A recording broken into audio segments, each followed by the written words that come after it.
Biology special में आप सभी का स्वागत है।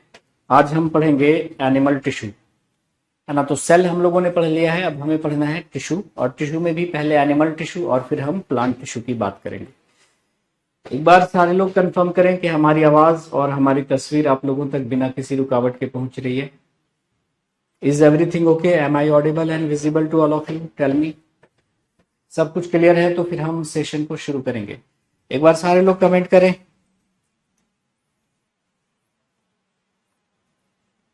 कमेंट दिखाओ भाई।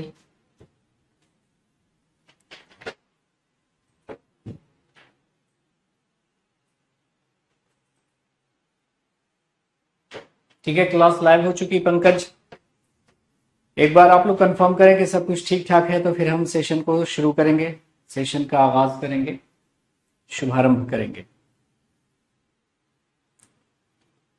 अनमोल साहब आ चुके हैं हमारे साथ, पंकज हमारे साथ हैं, बाकी लोग भी जल्दी से लाइव आ जाएं। चलिए, तो पिछले क्लास में हम लोगों ने सेल पढ़ा था और सेल के बाद टिश्यू पढ़ेंगे। ग्रुप ऑफ सेल्स टिश्यू बनाते हैं, है ना।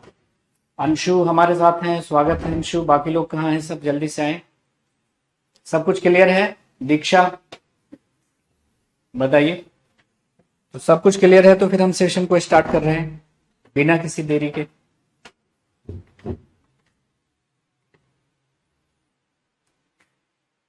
All clear? So animal tissue की अगर हम बात करते हैं तो सबसे पहले टिश्यू के अध्ययन को हम क्या कहते हैं, है ना। टिश्यू ऊतकों के अध्ययन को क्या कहते हैं, जल्दी से बताएं। अभी हमारे साथ हैं विवेक, हमारे साथ हैं। बिल्कुल मैं ठीक हूं विवेक साहब, उम्मीद करता हूं कि आप भी ठीक होंगे। Lokesh, good afternoon. ओके, तो अगर हम बात करते हैं किसकी, टिश्यू की, तो टिश्यू की जो स्टडी है ना, टिश्यू की जो स्टडी है, जो अध्ययन है, वो कहलाता है हिस्टोलॉजी। क्या कहलाता है? हिस्टोलॉजी। हिस्टोलॉजी कहलाता है। ऊतकों का अध्ययन हिस्टोलॉजी, या आप कह सकते हैं ऊतक विज्ञान कहलाएगा, है ना। तो हमें पढ़ना है हिस्टोलॉजी, और हिस्टोलॉजी में हम करते हैं टिश्यू की बात। ओके, अब ये टिश्यू क्या होता है? तो टिश्यू के बारे में डेफिनेशन आपने पढ़ा होगा कि group of cells is known as tissue. कोशिकाओं के समूह को ऊतक कहते हैं। ये जूनियर लेवल पे डेफिनेशन आप पढ़ते हैं। थोड़ा हम 11th क्लास के लेवल की डेफिनेशन देखते हैं। कोशिकाओं के समूह को, मतलब ग्रुप ऑफ सेल्स को ऊतक नहीं कह देंगे। उसमें दो शर्तें हैं कि कोई भी ग्रुप ऑफ सेल्स होगा उसको ऊतक नहीं कहेंगे। उसमें दो शर्तें हैं, ग्रुप ऑफ सेल्स हो, उनका ओरिजिन भी सेम हो और फंक्शन भी सेम हो, उत्पत्ति और कार्य भी समान हो। तो कोशिकाओं का वैसा समूह जिसकी उत्पत्ति समान हो और कार्य भी समान हो, ऊतक कहलाता है। जैसे क्या मतलब है इसका? जैसे मान लिया एक सेल है, हमारे शरीर की कोशिका है ये, और ये कोशिका विभाजित होकर दो नई कोशिकाओं का निर्माण किया इसने। फर्दर ये सेल भी डिवाइड हुआ और दो नया सेल बना लिया। ये सेल भी डिवाइड हुआ, दो नया सेल बना लिया। तो ये बन गया कोशिकाओं का समूह, ग्रुप ऑफ सेल्स। और ये सभी मिलकर क्या करने लगे? सेम फंक्शन करने लगे, समान कार्य हो इनका, सभी का कार्य समान हो। तो इस तरह के ग्रुप ऑफ सेल्स को हम क्या कहेंगे? टिश्यू कहेंगे, ऊतक कहेंगे। यानी ग्रुप ऑफ सेल्स है और एक ही काम कर रहा है सब मिलकर, और इनकी ओरिजिन भी सेम है। ओरिजिन यानी उत्पत्ति सेम कहने का मतलब इन सभी कोशिकाओं का निर्माण इसी सिंगल सेल से हुआ है। तो दो शर्तें हैं, कोशिकाओं का वैसा समूह जो उत्पत्ति और कार्यों में समान हो। That group of cells which are same in origin as well as functions is known as what? Tissue. कितने टिश्यू पढ़ने हैं हमें? ये देखिए, हमारे शरीर में होते हैं एपिथेलियल टिश्यू, फिर कनेक्टिव टिश्यू, संयोजी ऊतक, फिर होता है मस्कुलर टिश्यू, फिर होता है नर्वस टिश्यू। ये चार तरह के ऊतक हमें पढ़ाने हैं आपको, और आपको पढ़ने हैं, और यहां से क्वेश्चन आपको बेशक मिलेंगे, इसमें कोई शक नहीं है। सबसे पहले हम बात कर लेते हैं किसकी? एपिथेलियल टिश्यू की। तो आपको याद रखना है, ऊतकों का जो अध्ययन है वो हिस्टोलॉजी कहलाता है। और ऊतक क्या है? कोशिकाओं के वैसे समूह जो कार्य और उत्पत्ति में समान हो। कितने तरह के हैं? एपिथेलियल, कनेक्टिव, मस्कुलर, नर्वस, है ना। एपिथेलियल टिश्यू, संयोजी ऊतक, पेशी ऊतक और तंत्रिका ऊतक। सबसे पहले एपिथेलियल को दिखाता हूं। एपिथेलियल ऊतक हिंदी में भी ऐसे ही लिखेंगे, एपिथेलियल ऊतक, या शुद्ध हिंदी में इसे आप कह सकते हैं उपकला ऊतक, या एपिथेलियमी ऊतक भी लिख देते हैं, एपिथेलियमी ऊतक। ठीक है। ये जो ऊतक है वो किसी बॉडी का या ऑर्गन का, है ना, यानी शरीर या कोई अंग है उसका आउटर कवरिंग बनाएगा, आउटर कवरिंग, बाहरी आवरण बनाएगा, है ना, बाहरी आवरण बनाएगा। यानी एपिथेलियल टिश्यू की अगर हम बात करते हैं तो एपिथेलियल टिश्यू वैसा ऊतक होता है जो शरीर का बाहरी आवरण, आउटर कवरिंग, या कोई भी ऑर्गन है उसकी जो बाहरी मतलब आउटर सरफेस होगा, बाहरी आवरण होगा, वो किसका बना होगा? एपिथेलियल का बना होगा। जैसे उदाहरण के तौर पे हमारी त्वचा, है ना। त्वचा क्या होता है? शरीर का बाहरी आवरण है, बॉडी का आउटर कवरिंग है, तो त्वचा हमारा आ जाएगा एपिथेलियल टिश्यू में। और इसका कार्य क्या होता है? एपिथेलियल टिश्यू का कार्य क्या होता है? रक्षात्मक कार्य होता है। रक्षात्मक कार्य मतलब शरीर या अंग की रक्षा करना। किसी अंग का बाहरी आवरण बना रहा है एपिथेलियल, तो उस अंग की रक्षा करेगा। शरीर का बाहरी आवरण है तो शरीर की रक्षा करेगा, तो उसका काम होता है प्रोटेक्शन का। अब बात थोड़ा चलिए त्वचा के बारे में। तो त्वचा के बारे में एक बात याद रख लीजिएगा, it is the largest organ of your body. हमारे शरीर का सबसे बड़ा अंग जो है वो कौन सा है? त्वचा है। और त्वचा का जो अध्ययन है वो डर्मेटोलॉजी कहलाता है, डर्मेटोलॉजी। त्वचा का अध्ययन क्या कहलाएगा? डर्मेटोलॉजी। और त्वचा के डॉक्टर को क्या कहते हैं? डर्मेटोलॉजिस्ट। जिसके पास लोग अपना चेहरा लेकर जाते हैं कि भाई चेहरे पर दाग धब्बे आ गए, तो त्वचा का अध्ययन कहलाता है डर्मेटोलॉजी। ओके, कुछ और फैक्ट देख लीजिए। अगर पूछा जाए शरीर का सबसे बड़ा अंग कौन सा है, तो आप कहते हैं सर वो त्वचा है हमारी, है ना। लेकिन अगर पूछा जाए कि लार्जेस्ट इंटरनल ऑर्गन कौन है, शरीर का सबसे बड़ा आंतरिक अंग कौन है, तो आपका उत्तर हो जाएगा लीवर, है ना। लीवर जो है वो शरीर का सबसे बड़ा आंतरिक अंग है। लेकिन अगर पूछा जाए सबसे बड़ा अंग कौन है, तो हमारी त्वचा हुई। लेकिन लार्जेस्ट इंटरनल ऑर्गन कौन सा है, तो आपका उत्तर हो जाएगा लीवर, है ना। इस तरह से आप कहते हैं कि लीवर जो है वो सेकंड लार्जेस्ट ऑर्गन है ना। लार्जेस्ट ऑर्गन तो आपका हो गया कौन? स्किन। तो अगर बोला जाए कि दूसरा सबसे बड़ा अंग कौन है, तो लीवर है।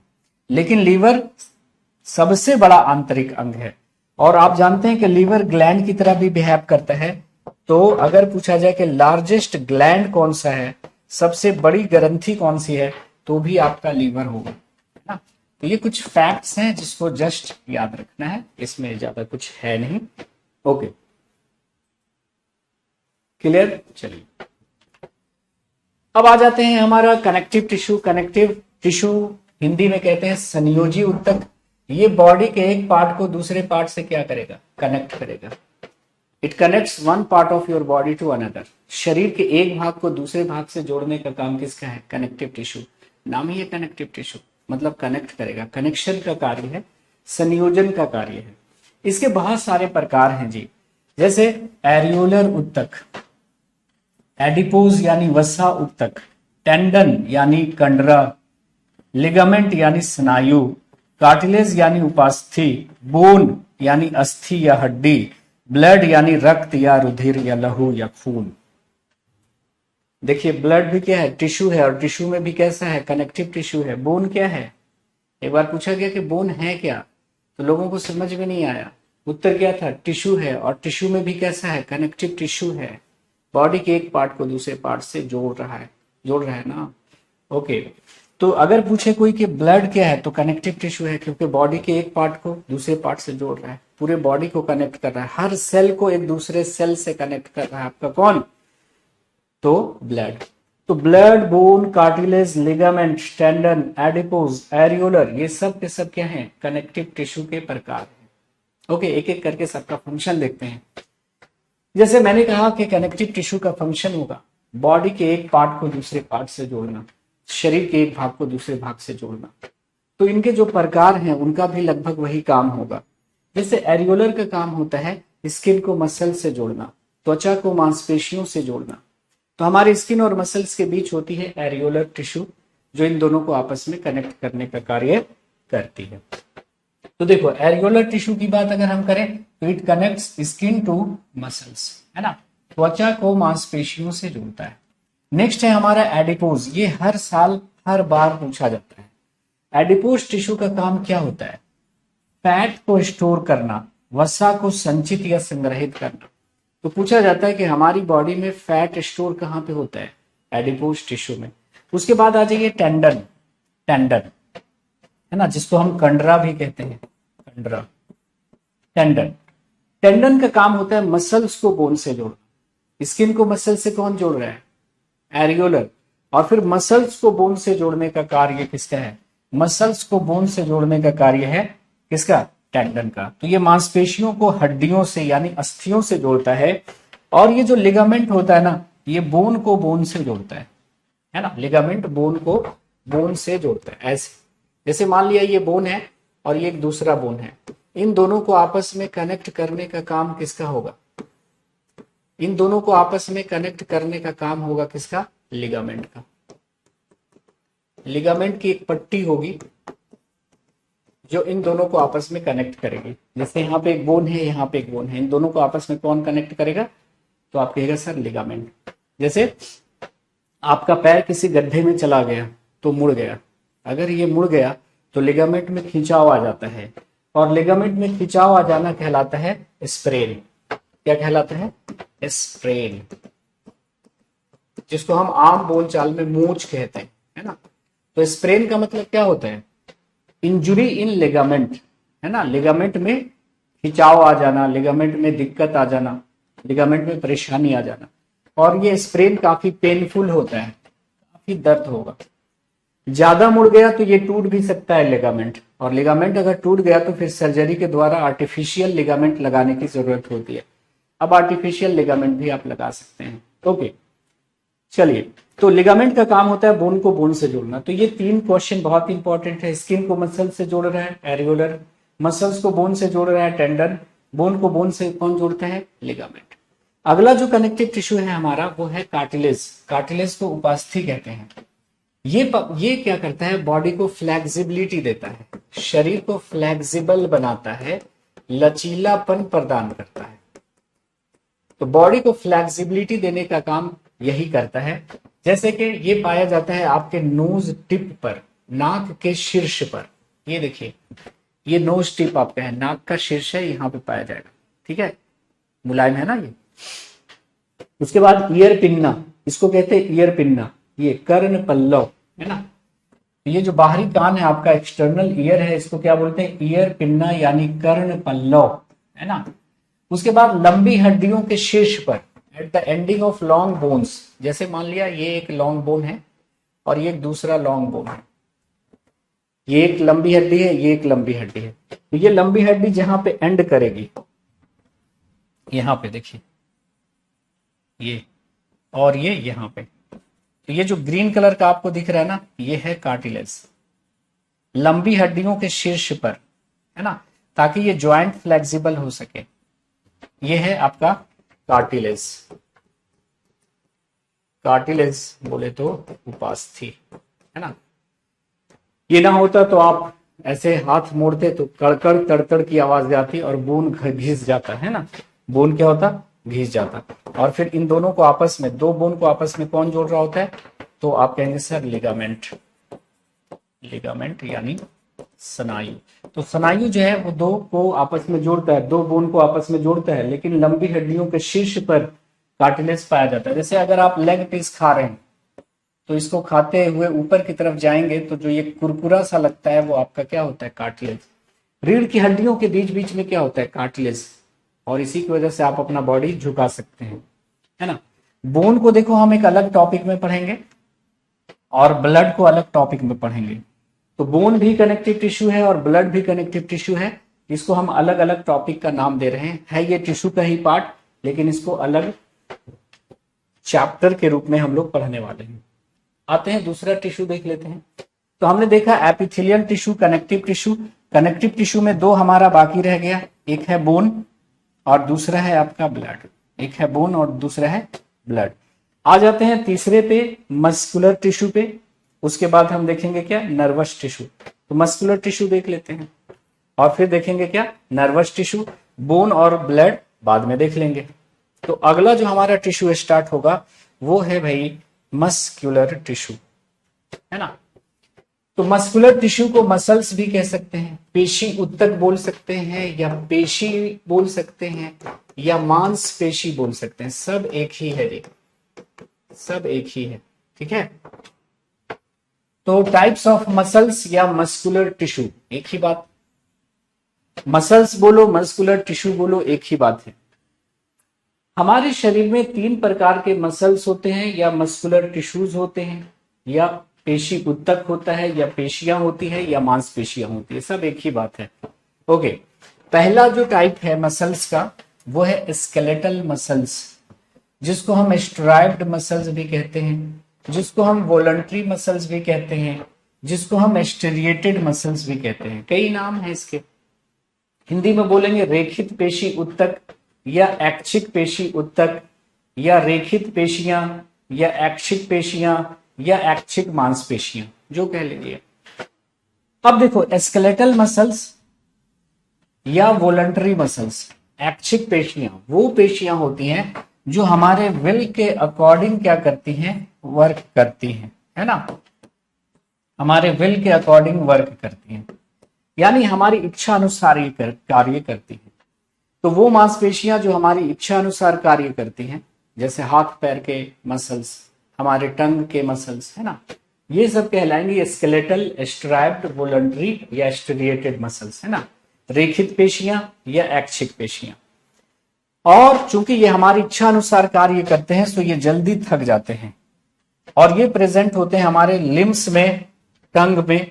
लिम्स मतलब क्या, हाथ और पैर और जीभ में, है ना।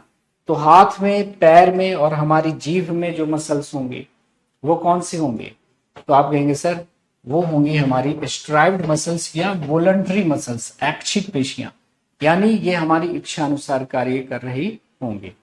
दूसरा जो है वो है हमारा स्मूथ मसल्स, जिसको इनवॉलंटरी मसल्स भी कहते हैं। लेकिन सबसे पहले देख लीजिए थोड़ा सा डिटेल में, थोड़ा सा हायर लेवल पे बात कर लेते हैं।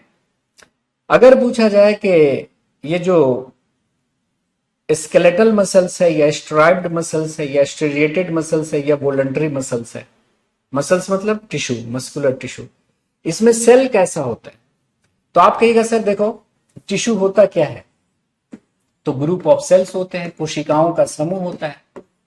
कोशिकाओं के समूह को हम क्या कहते हैं, उत्तक कहते हैं। तो ये मान लिया हमारे शरीर की कोशिकाएं जनरली कैसी होती है, ऐसी होती हैं, स्फेरिकल होती हैं, है ना, गोलाकार होती है। लेकिन कोई जरूरी नहीं कि सारी कोशिकाएं ऐसी ही हों। अगर पूछा जाए कि जो हमारा स्ट्राइप्ड मसल्स है या वॉलंटरी मसल्स है, जिसको अभी आपने पढ़ा, जो हमारी इच्छा अनुसार कार्य करती हैं, जो हमारे हाथ पैर में होती हैं, उसमें सेल्स कैसे होंगे, तो इसके सेल्स जो होते हैं वो ऐसे होंगे, सिलेंड्रिकल टाइप के होंगे, ऐसे सिलेंड्रिकल टाइप के होंगे, है ना। और इसमें ढेर सारे न्यूक्लियस होंगे, और इनमें क्या होगी, ब्रांचिंग नहीं होगी। तो याद रख लेना है बस, इसकी कोशिकाएं सिलेंड्रिकल होंगी, अनब्रांच्ड होंगी, मतलब शाखा रहित होंगी, इनमें शाखा नहीं होगी, और मल्टी न्यूक्लिएट होंगी, बहु केंद्रकी। कहने का मतलब एक कोशिका में एक ही केंद्रक होता है ना, लेकिन यहां पर मान लिया ये एक कोशिका है जो सिलेंड्रिकल शेप का है ना, इसमें ढेर सारा न्यूक्लियस मिलेगा आपको। और ये जो एनसीईआरटी में डायग्राम दिया है उसी को हमने यहां पर चिपका दिया है। तो बस इसको याद रखना है, इसमें कुछ समझने वाली बात नहीं है। दूसरा मसल्स है आपका विसरल मसल्स, जिसको हम स्मूथ मसल्स कहते हैं, जिसको इनवॉलंटरी मसल्स कहते हैं, जिसको नॉन स्टेरिएटेड मसल्स कहते हैं, या अनस्ट्राइप्ड मसल्स भी कह सकते हैं, अनस्ट्राइप्ड मसल्स। आरेखित पेशियां या आरेखित मांसपेशियां या आरेखित पेशी उत्तक या अनैच्छिक पेशी उत्तक, ये वो मांसपेशियां होंगी जो हमारी इच्छा अनुसार कार्य नहीं करेंगी, और हमारी इच्छा अनुसार कार्य नहीं करेंगी सो ये जल्दी नहीं थकती, और ये हमारे इंटरनल ऑर्गन्स में पाई जाती हैं, आंतरिक अंगों में पाई जाती है। एग्जाम्पल के तौर पे स्टमक यानी आमाशय, उसके बाद स्मॉल इंटेस्टाइन को लिख देता हूं, कॉमन लिख दे रहा हूं, छोटी आंत बड़ी आंत सब आ जाएगा। इंटेस्टाइन मतलब आंत, लीवर है ना, यानी यकृत, किडनी यानी विरक एटसेट्रा। जैसे मैं आपसे कहूं कि आप अपना किडनी हिलाकर दिखाओ, हिलेगा क्या? नहीं, ये हमारी इच्छा अनुसार कार्य नहीं करेंगे। लीवर, किडनी, आमाशय है ना। तो जितने भी आंतरिक अंग हैं आपके, इंटरनल ऑर्गन्स हैं, जिसको विसरल ऑर्गन भी कहते हैं, वो सब के सब बने होंगे किसके? इस स्मूथ मसल के। जैसे यूट्रस, यूट्रस में कौन सी मसल होती है? गर्भाशय में कौन सी मसल्स होती हैं? तो उत्तर आपका हो जाएगा, आपका उत्तर हो जाएगा इनवॉलंटरी, है ना। आंखों की आइरिस में कौन सी मसल्स होगी? इनवॉलंटरी, जो हमारी इच्छा अनुसार कार्य नहीं करेगी। ओके, तो जो हमारी इच्छा अनुसार कार्य करती हैं उसको बोलते हैं वॉलंटरी मसल्स, स्केलेटल मसल्स या स्ट्रैप्ड मसल्स या स्ट्रिएटेड मसल्स। जो हमारी इच्छा अनुसार कार्य नहीं करती उसको कहते हैं visceral, smooth, involuntary, non striated या अनस्ट्रैप्ड। कई नाम है इसके। और अंत में तो सबको पता होगा आएगा आपका कार्डियक मसल्स। लेकिन उससे पहले देख लीजिए इनकी जो सेल्स होंगी वो कैसे होंगी। सेल्स जनरली स्फेरिकल होती हैं, लेकिन इसकी सेल्स ऐसी होंगी स्पिंडल शेप्ड। ये देखिए, टिश्यू क्या होता है? कोशिकाओं का समूह। यह है आपका स्मूथ मसल्स, इसकी कोशिकाओं का शेप ऐसा होगा। कैसा होगा? स्पिंडल शेप्ड, तरकू रूपी, है ना। और कैसा होगा? सिंगल न्यूक्लियस वाला, एक केंद्रक होगा, एक सेल में एक ही केंद्रक। ये कोशिकाओं का समूह मिलकर क्या बना लिया? उत्तक, है ना। ये कौन सा उत्तक है? अनैच्छिक पेशी उत्तक की कोशिकाएं ऐसी होंगी, ठीक है। नेक्स्ट आ गया आपका कार्डियक मसल्स, जिसको कार्डियक पेशी उत्तक या हृदय पेशी उत्तक भी कहते हैं। ये सिर्फ और सिर्फ आपके हृदय में पाया जाएगा, और ये भी हमारी इच्छा अनुसार कार्य नहीं करेगा, और ये कभी भी नहीं थकते, ये कभी भी नहीं थकते। आपने देखा होगा कि जन्म से लेकर मृत्यु तक हृदय धड़कता रहता है, लेकिन उसमें आपने सुना है कभी कि थकावट हो गई है? आम मांसपेशियों में जैसी थकावट होती है वैसी थकावट दिल में नहीं होती। आपने किसी को कहते नहीं सुना होगा अभी तक कि चलो दिल ने बहुत ब्लड पंप कर लिया, इसको थोड़ा आराम दे देते हैं। तो जन्म से लेकर मृत्यु तक हृदय धड़कता रहता है, लेकिन इसमें कभी थकावट नहीं आती, क्योंकि गॉड ने इसमें कभी ना थकने वाला मसल्स दिया है, और उस मसल्स का नाम है कार्डियक मसल्स, जो कि इनवॉलंटरी है। ये आपकी मर्जी से काम नहीं करता, अपनी मर्जी से धड़कता है दिल, ठीक है। और जन्म से लेकर मृत्यु तक क्या, अगर कोई आपसे पूछे कि फीटस में मतलब भ्रूण में जो पहला अंग है वो कौन बनता है, तो वो है दिल।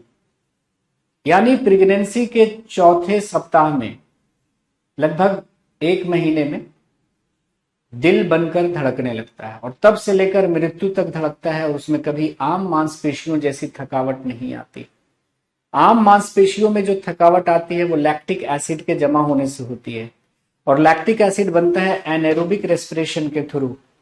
कार्डियक मसल्स में एनाएरोबिक रेस्पिरेशन नहीं होता, तो लैक्टिक एसिड भी नहीं बनता, तो आम मांसपेशियों जैसी थकावट कभी भी इसमें नहीं आती। क्लियर है यहां तक? बताइए पंकज, विवेक, दीक्षा, लोकेश, अभी, जितने लोग भी लाइव हैं। और ये कहां पाया जाएगा? दिल में पाया जाएगा। तो दिल के लिए स्पेशल मसल्स है आपका कार्डियक मसल्स, इसलिए दिल के अध्ययन को क्या कहते हैं? Cardiology, cardiology. और दिल के डॉक्टर को क्या कहते हैं?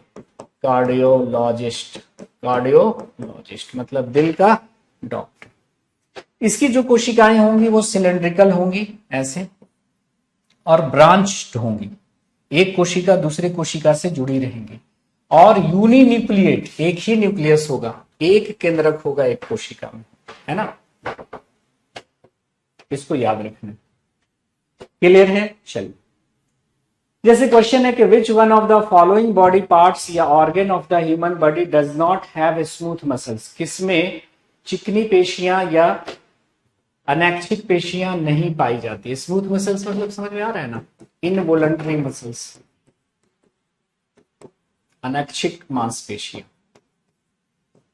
अनैच्छिक मांसपेशियां जो हमारी इच्छा अनुसार कार्य नहीं करती, कहां पाई जाती है? इंटरनल ऑर्गन में। तो पूछ रहा है किसमें नहीं पाई जाएगी।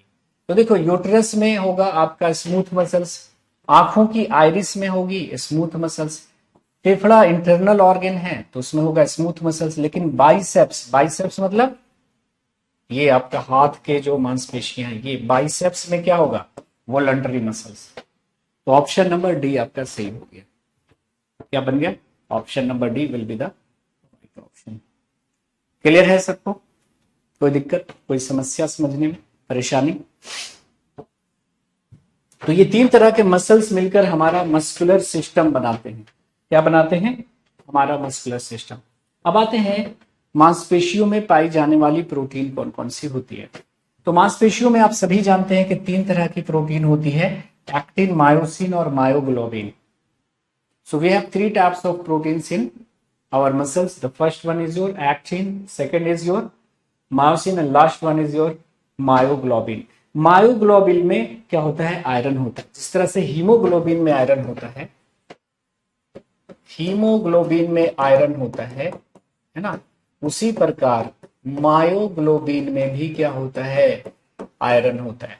तो आपसे सवाल पूछा गया था कि रक्त के हीमोग्लोबिन के सदृश मांसपेशियों में क्या पाया जाता है? रक्त के हीमोग्लोबिन के सदृश मांसपेशियों में क्या पाया जाता है ना? उत्तर क्या होगा? मायोग्लोबिन।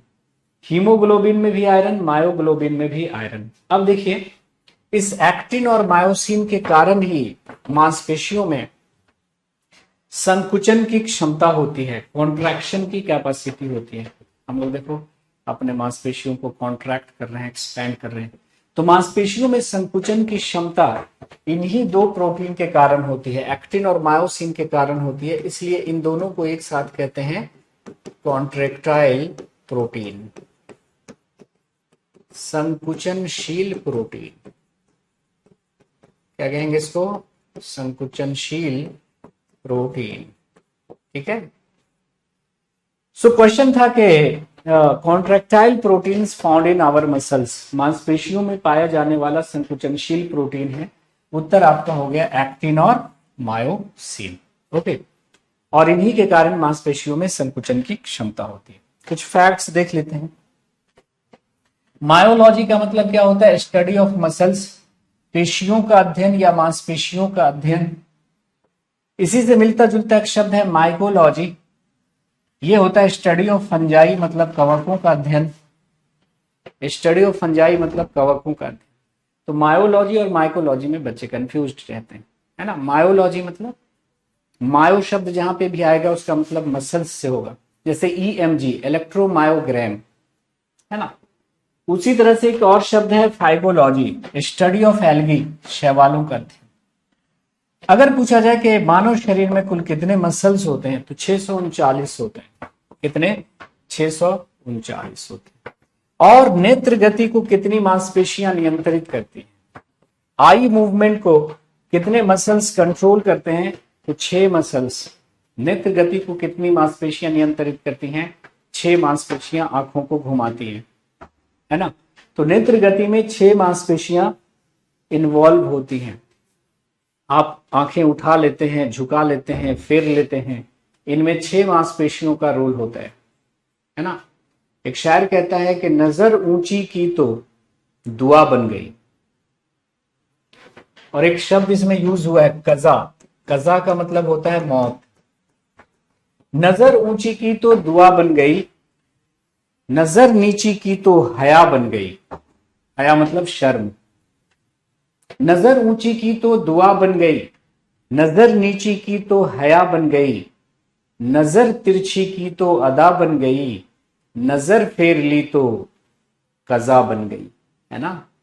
तो ये जो नजर फेरने में, नजर झुकाने में, नजर उठाने में कितने मांसपेशियों का रोल है, तो आप कहेंगे सर 6 मांसपेशियां मिलकर आंखों को घुमाते फिराते हैं। ओके, चलिए तो इसको याद रखिए। कुछ फैक्ट्स लास्ट है आपका नर्वस टिश्यू, मतलब तंत्रिका ऊतक। कौन सा टिश्यू? नर्वस टिश्यू बोले तो तंत्रिका ऊतक। ठीक है जी।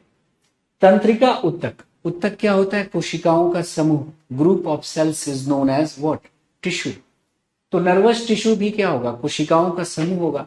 नर्वस टिश्यू को बनाने वाले सेल्स थोड़े स्पेशल टाइप के होते हैं और उन सेल्स को कहते हैं न्यूरॉन्स। और न्यूरॉन्स को और हम लोग क्या कहते हैं? Nerve sales. क्या कहते हैं? Nerve cells. तो न्यूरॉन न्यूरॉन न्यूरॉन न्यूरॉन मिलकर क्या हो जाएगा? Nervous tissue. मैंने कहा टिश्यू क्या होता है? टिश्यू होता है ग्रुप ऑफ सेल्स। और हमारे शरीर की ज्यादातर कोशिकाएं जनरली कैसी होती हैं? ऐसी होती हैं, गोल गोल स्फेरिकल होती हैं। लेकिन कोई जरूरी तो नहीं कि सारा सेल ऐसा ही होगा हमारे शरीर का। अभी आपने देखा कि स्ट्राइप्ड मसल्स के सेल्स अलग किस्म के थे, कार्डियक मसल्स के सेल्स अलग किस्म के थे, है ना। Generally human cell spherical nature का होता है और एक केंद्रक होता है। लेकिन यह भी जरूरी नहीं कि हर आपके बॉडी के हर ऑर्गन में जो सेल है वो एक केंद्रक वाला हो। अभी आपने देखा ना कि भाई आपके जो हाथ पैर में जो मांसपेशियां हैं ये भी ऊतक है। इनकी जो कोशिकाएं हैं एक सेल में ढेर सारा केंद्रक रहती हैं उसमें। ओके, अब देखो नर्वस टिश्यू को बनाता है कौन? तो न्यूरॉन। न्यूरॉन को और क्या कहते हैं? Nerve cells. तो nerve cells nerve cells nerve cells मिलकर क्या बन गया? Nervous tissue.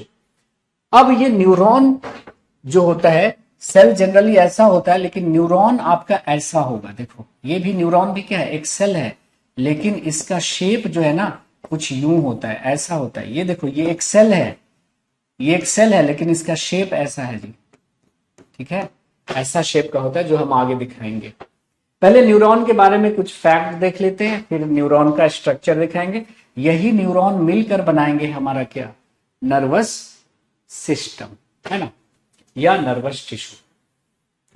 न्यूरॉन के बारे में आप जानते होंगे, न्यूरॉन को हम लोग और क्या बोल रहे हैं? नर्व सेल्स बोल रहे हैं। ये हमारे शरीर की सबसे लंबी कोशिका होती है, लगभग 1 मीटर लंबी हो सकती है।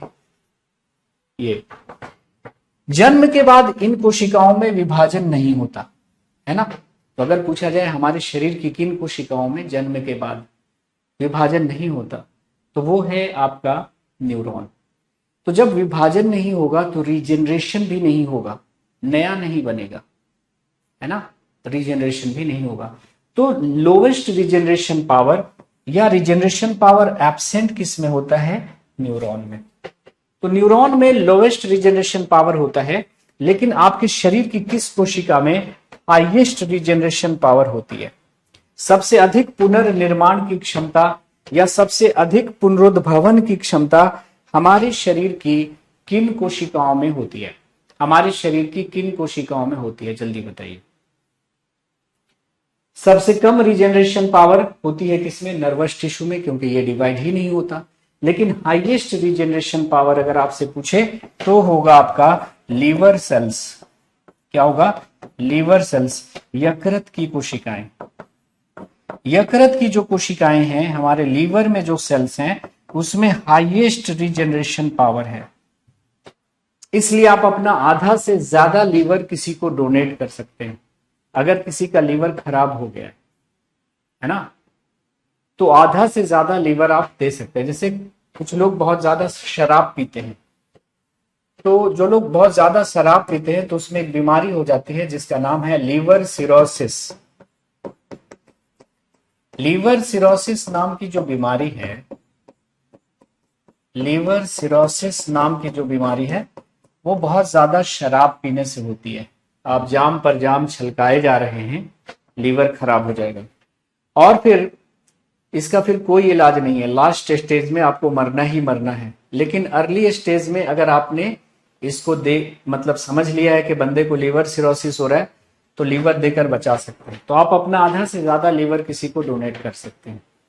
आपका भी रिजेनरेट होकर बन जाएगा, उस बंदे में भी रिजेनरेट हो जाएगा। ठीक है, तो ये कुछ फैक्ट्स हैं, याद रखिएगा। अब हम लोग देखते हैं न्यूरॉन के आकार। है ना। जनरली सेल ऐसा होता है, लेकिन न्यूरॉन या नर्व सेल्स का आकार कैसा होता है वो आप लोग देख लीजिए। तो अगर हम न्यूरॉन की बात करेंगे तो न्यूरॉन 3 पार्ट्स होते हैं न्यूरॉन के। न्यूरॉन क्या है? एक सेल है, एक कोशिका है, उसके कितने भाग हैं? तो 3 भाग होते हैं। ये देखो, ये कहलाता है आपका, ये वाला जो पार्ट है ऊपर वाला जिसमें न्यूक्लियस है, सेल होगा तो क्या होगा? न्यूक्लियस होगा ना, केंद्रक होगा। तो सेल ऐसा होता है इसका, जनरली सेल होता है स्फेरिकल नेचर का, गोलाकार, लेकिन ये जो सेल है वो ऐसा है। देखिए, ये वाला रीजन कहलाता है आपका साइटोन या सेल बॉडी, है ना, कोशिका काय या साइटोन, साइटोन या कोशिका काय कहते हैं। ओके, ये जो आपका है फाइबर लाइक स्ट्रक्चर, ये कहलाता है एक्सॉन, तंत्रिकाक्ष। और इस साइटोन से ये सब जो निकले हुए ब्रांचेस, ये वाला, ये कहलाता है आपका डेंड्राइट्स, डुम्रिका। तो न्यूरॉन के कितने भाग होते हैं? 3 भाग होते हैं। साइटोन, जिसको सेल बॉडी भी कहते हैं, ये हो गया साइटोन, ये हो गया आपका एक्सॉन, और साइटोन से ये सब जो निकला हुआ है ये कहलाता है आपका डेंड्राइट्स। ओके, अब क्या करेंगे कि यही आपस में मिल मिल कर क्या बनाएंगे? नर्वस टिश्यू बनाएंगे, एक दूसरे से ऐसे कनेक्ट होकर, है ना। तो न्यूरॉन न्यूरॉन न्यूरॉन न्यूरॉन मिलकर क्या बन गया आपका? नर्वस टिश्यू, तंत्रिका ऊतक। तो यहां से सिंपल सा सवाल होगा कि कौन न्यूरॉन का भाग नहीं है? Which of the following is not a part of neuron? Cyton, axon, dendrite, nephron. तो उत्तर क्या हो जाएगा? नेफ्रॉन। नेफ्रॉन किसका भाग है? किडनी का भाग है। अब आते हैं, ये तो स्ट्रक्चर हो गया देखो। अब आते हैं न्यूरॉन के प्रकार पे। न्यूरॉन 3 प्रकार के होते हैं। एक होता है संवेदी न्यूरॉन, दूसरा होता है मोटर न्यूरॉन, और तीसरा होता है रिले न्यूरॉन, है ना। कितने तरह का? संवेदी neuron, relay neuron, motor neuron. अब इसको समझ लीजिए, फिर यहां पे लिखा हुआ है, जैसे सपोज करो कि यहां पर मच्छर या मक्खी बैठी हुई है, तो यहां से इंफॉर्मेशन ब्रेन के पास ले जाएगा जो न्यूरॉन, उसको बोलेंगे सेंसरी न्यूरॉन, संवेदी न्यूरॉन। यहां पर मच्छर या मक्खी बैठी हुई है, तो इंफॉर्मेशन ब्रेन के पास ले जाएगा कौन? जो न्यूरॉन ले जाएगा उसको बोलेंगे सेंसरी न्यूरॉन। यानी सेंसरी न्यूरॉन वो है जो मैसेज को ऑर्गन से कहां ले जाता है? ब्रेन तक। अंगों से संवेदना को, मैसेज को मस्तिष्क तक ले जाता है। ओके, ब्रेन अब क्या देगा? ऑर्डर देगा आपके मसल्स को कि मारो भाई, नहीं तो आपको डेंगू वगैरह हो सकता है। तो ब्रेन से जो इंफॉर्मेशन आया है आपके ऑर्गन्स तक, वो कहलाएगा मोटर न्यूरॉन, है ना। तो मोटर न्यूरॉन का काम क्या होता है कि मैसेज को ब्रेन से कहां ले जाना? ऑर्गन तक ले जाना। और ब्रेन के अंदर इन दोनों को जो आपस में जोड़ेगा, है ना, सेंसरी न्यूरॉन और मोटर न्यूरॉन को जो आपस में जोड़ेगा वो कहलाएगा रिले न्यूरॉन। यानी इंफॉर्मेशन को सेंसरी न्यूरॉन से कहां भेज रहा है? मोटर न्यूरॉन में। ये कहलाएगा sensory neuron, sorry relay neuron. तो देखो, डायग्राम से दिखा देता हूं, ज्यादा समझ में आएगा। ये देखो, आपको सपोज करो कि प्यास लगी है, तो यहां पे पानी रखा हुआ है। आपकी आंखों में रिसेप्टर होते हैं, ग्राही होते हैं, और इससे जुड़ा होगा आपका, आंखों से जुड़ा होगा न्यूरॉन। कौन वाला? संवेदी न्यूरॉन। संवेदी न्यूरॉन जो इंफॉर्मेशन कहां ले गया? ब्रेन के पास। ब्रेन आपको क्या करेगा? आपके हाथों को ऑर्डर देगा कि भाई उठाओ, प्यास लगी हुई है तो पानी पी लो। ये होगा आपका मोटर न्यूरॉन। Motor neuron. तो देखो, अंगों से इंफॉर्मेशन को ब्रेन में ला रहा है कौन? Sensory neuron. ब्रेन से अंगों तक इंफॉर्मेशन को ले जा रहा है मोटर न्यूरॉन, और सेंसरी न्यूरॉन और मोटर न्यूरॉन को आपस में जोड़ रहा है, मतलब मैसेज को रिले कर रहा है। कौन? मैसेज को रिले कर रहा है, यानी सेंसरी न्यूरॉन से रिले कर रहा है मैसेज को मोटर न्यूरॉन में। कौन?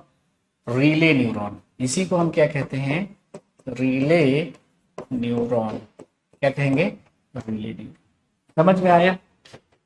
तो कहने का मतलब है कि सेंसरी न्यूरॉन अंगों से ब्रेन तक ले जाता है, मोटर न्यूरॉन ब्रेन से अंगों तक मैसेज ले जाता है, और इन दोनों को आपस में जो जोड़ता है वो है रिले न्यूरॉन। क्या है? Relay neuron. तो न्यूरॉन कितने प्रकार के? 3 प्रकार के। संवेदी न्यूरॉन मैसेज को अंगों से मस्तिष्क तक, मोटर न्यूरॉन मस्तिष्क से अंगों तक, और इन दोनों को आपस में जो जोड़ रहा है वो है रिले न्यूरॉन। यही बात यहां पे हमने देखो लिख रखी है। एक बार पढ़ो इसको, एक बार पढ़ेंगे आप लोग, ठीक है? एक बार पढ़ लें और बताएं कि क्लियर है।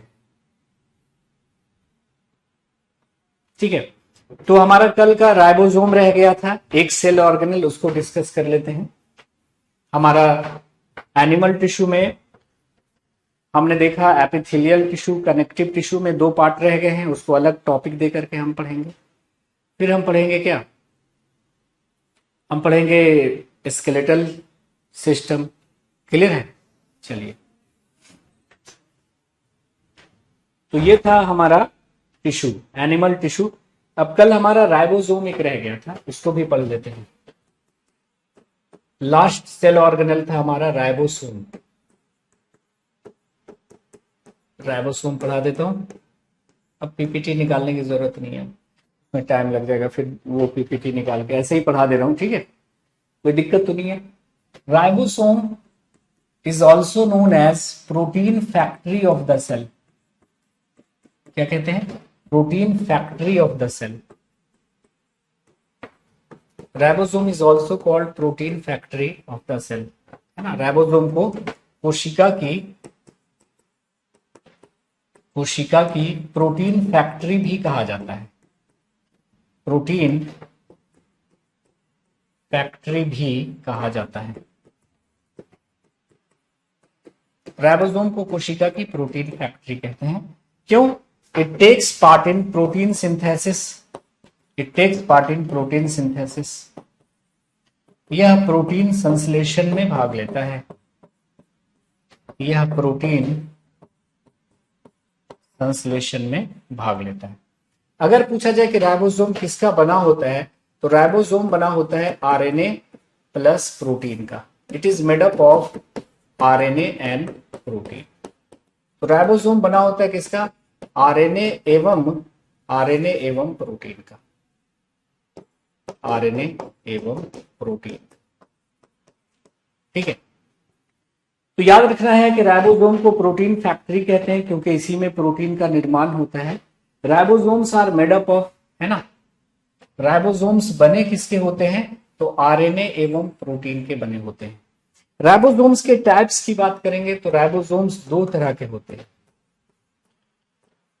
Ribosomes are of 2 types. Ribosome कितने तरह के होते हैं माय डियर फ्रेंड्स? 2 तरह के।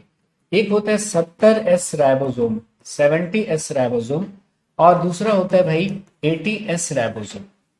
ओके, अब यहां पे जस्ट याद रखना है कि 70S कहां पाया जाता है और 80S कहां पाया जाता है। तो देखिएगा, 70S राइबोसोम पाया जाता है प्रोकैरियोटिक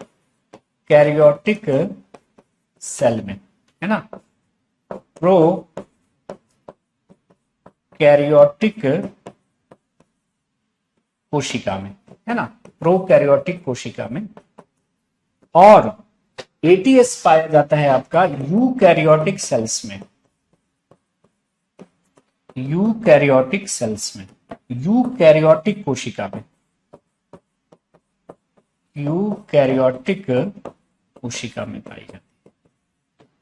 दूसरी बात हमने कहा कि 2 सेल ऑर्गेनेल ऐसे हैं, 2 कोशिका अंगक ऐसे हैं जिसमें खुद का डीएनए और राइबोसोम पाया जाता है। एक कौन? माइटोकॉन्ड्रिया, और दूसरा प्लास्टिड्स। तो माइटोकॉन्ड्रिया और प्लास्टिड्स में जो राइबोसोम होगा वो कौन सा होगा? अगर पूछ ले, हमने पढ़ाया ना कि दो कोशिका अंगक ऐसे हैं जिसमें खुद का डीएनए और राइबोसोम होता है, इसी के कारण वो प्रोटीन संश्लेषण कर सकते हैं। कौन कौन? माइटोकॉन्ड्रिया और प्लास्टिड्स। तो माइटोकॉन्ड्रिया और प्लास्टिड्स में कौन सा राइबोसोम होगा? राइबोसोम तो दो तरह का होता है, 70S और 80S ना। तो याद रखना 70S राइबोसोम कहां पाया जाएगा?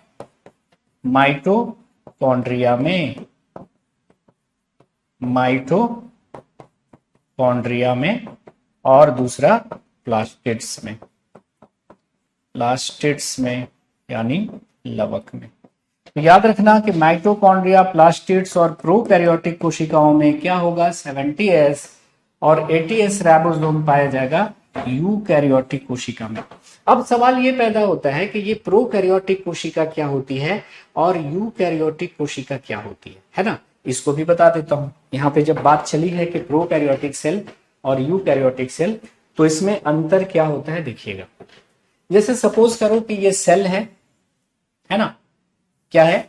ये कोशिका है और ये डीएनए है। कोशिका के अंदर डीएनए होता है। ये डीएनए जो है अगर किसी झिल्ली से घिरा हुआ है ना, ये है आपका डीएनए, कोशिका के अंदर है डीएनए, और डीएनए झिल्ली से घिरा हुआ है, जिसको हम क्या कह रहे हैं? जैसे मान लिया ये सेल है और सेल के अंदर क्या है? सेल के अंदर आपका डीएनए है ना। सेल के अंदर क्या है? आपका डीएनए। तो ये है आपका डीएनए और ये डीएनए एक झिल्ली से घिरा हुआ है। इस झिल्ली को हम लोग कह रहे हैं न्यूक्लियर मेम्ब्रेन, केंद्रक झिल्ली। यानी आपका डीएनए साइटोप्लाज्म में पड़ा हुआ नहीं है। ये क्या है? कोशिका के अंदर जो द्रव होता है उसको क्या बोलते हैं? साइटोप्लाज्म, कोशिका द्रव। सेल जो है ना, सेल के अंदर लिक्विड है और लिक्विड का नाम है साइटोप्लाज्म, और ये है डीएनए। डीएनए एक झिल्ली से घिरा हुआ है जिसका नाम क्या है? केंद्रक झिल्ली, न्यूक्लियर मेम्ब्रेन। तो इस डीएनए और न्यूक्लियर मेम्ब्रेन को एक साथ हम क्या कहते हैं? न्यूक्लियस का नाम देते हैं, केंद्रक का नाम देते हैं। तो जूनियर लेवल पे हम कह देते हैं कि अगर डीएनए न्यूक्लियस के अंदर है तो इस तरह के सेल को हम क्या कहेंगे? यूकैरियोटिक सेल कहेंगे। क्या कहेंगे? यूकैरियोटिक सेल, यूकैरियोटिक कोशिका, यूकैरियोटिक कोशिका। यू मतलब होता है डेवलप्ड, विकसित। कैरियन मतलब होता है न्यूक्लियस। सेल का मतलब होता है सेल, वो सेल जिसका न्यूक्लियस वेल डेवलप्ड है, मतलब डीएनए झिल्ली के द्वारा घिरा हुआ है, डीएनए साइटोप्लाज्म में पड़ा हुआ नहीं है। तो वो कोशिकाएं आप कह सकते हैं जूनियर लेवल पे कि वह कोशिकाएं जिसका डीएनए न्यूक्लियस के अंदर होता है, न्यूक्लियस के अंदर होता है, उसको कहते हैं यूकैरियोटिक सेल। और इसमें सारे सेल ऑर्गेनल होंगे। इसमें देखो एंडोप्लाज्मिक रेटिकुलम भी होगा, माइटोकॉन्ड्रिया भी होगा, वैक्यूल भी होगा, लाइसोसोम भी होगा, गोल्गी बॉडी होगा, सब कुछ होगा। जितने भी सेल ऑर्गेनल हैं सब होंगे। लेकिन रही बात प्रोकैरियोटिक सेल की, तो प्रोकैरियोटिक सेल मान लिया ये प्रोकैरियोटिक सेल है और इसके अंदर द्रव भरा हुआ है जिसको क्या कहते हैं?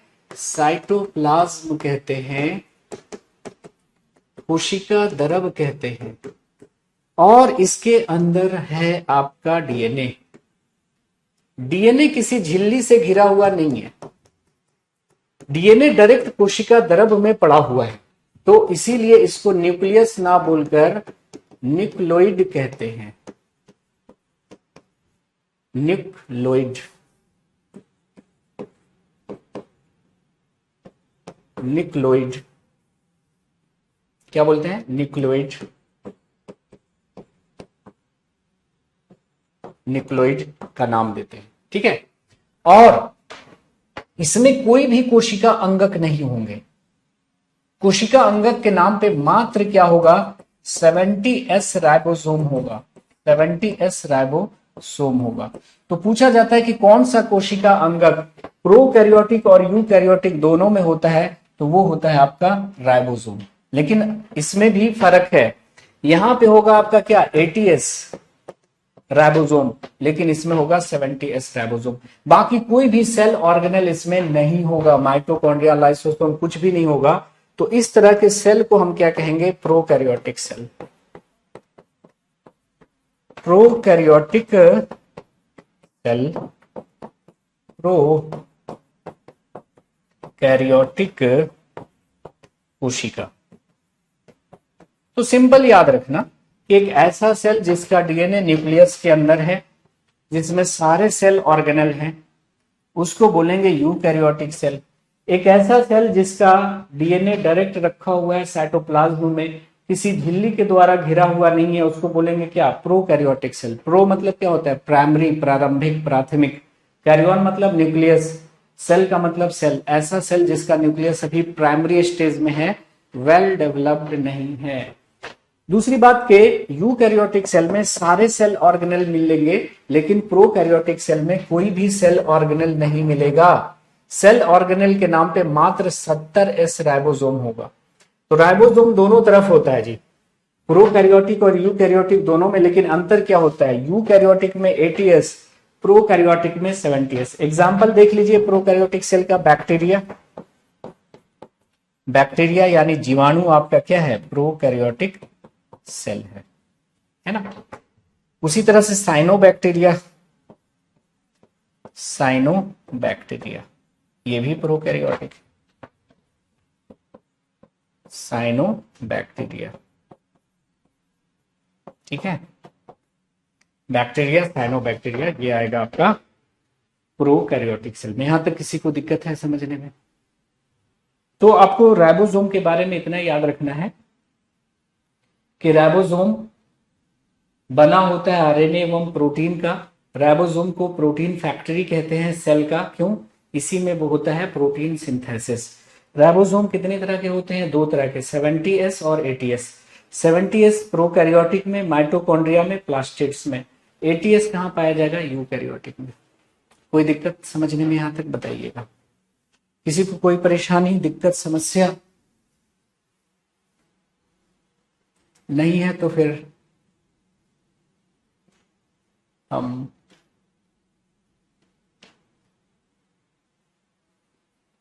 आगे की बात करेंगे। तो नेक्स्ट क्लास में हम लोग देखेंगे स्केलेटल सिस्टम, जिसमें हम बोन के बारे में पढ़ेंगे। बोन कनेक्टिव टिश्यू है। उसके बाद पढ़ेंगे नर्वस सिस्टम, जिसमें हम लोग ब्रेन के बारे में बातें करेंगे। किसके बारे में बात करेंगे? ब्रेन के बारे में बात करेंगे। फिर ब्लड के बारे में बात करेंगे। ब्लड भी क्या है? हमारा टिश्यू है। क्लियर है सबको? कोई दिक्कत, कोई परेशानी, कोई समस्या?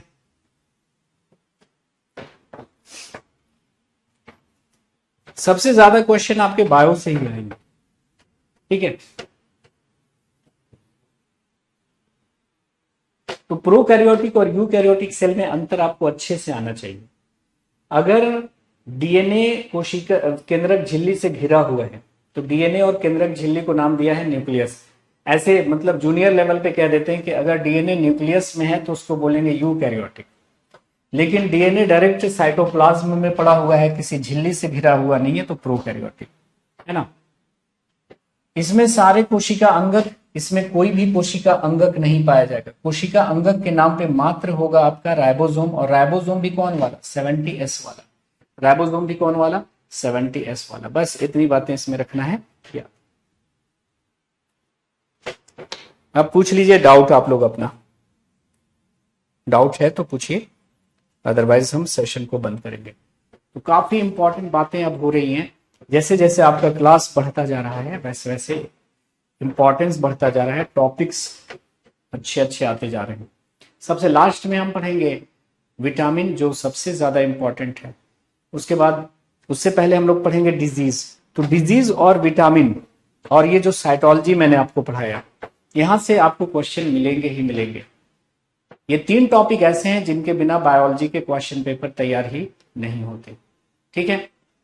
तो चलिए मिलते हैं अगले सेशन में। Have a nice day, take care, bye bye, जय हिंद, thank you very much, see you again.